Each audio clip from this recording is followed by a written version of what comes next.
harder to kill. People hear that phrase and they think immediately Rambo.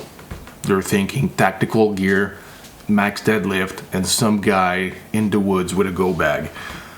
That's not what this means. At least it's not just that. Here's the definition I use. A harder to kill person is somebody who's physically capable, mentally resilient, and spiritually grounded enough that when things go sideways, and they will go sideways, they do not fold.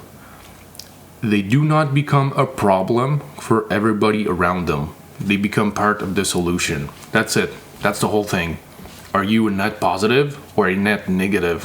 When the situation gets dire, most people, if they're honest, cannot answer that with confidence. There are 3 domains we're going to cover in this channel.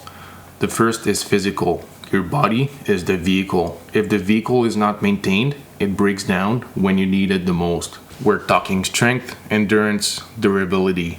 Not just looking good, but being functional under load and over time. The second is mental.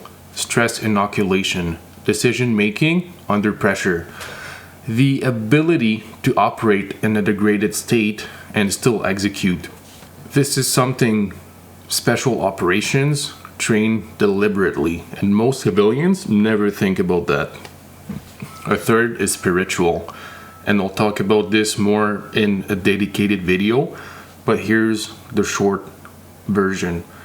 Every person who performs at a sustained high level has an anchor, something that holds when everything else is shaking. For me, that's my faith. You need to figure out what yours is. I know most of the people watching this are either prior service, active service, could be any type of other frontline work, but a lot of you are civilians, and I want to talk to you directly.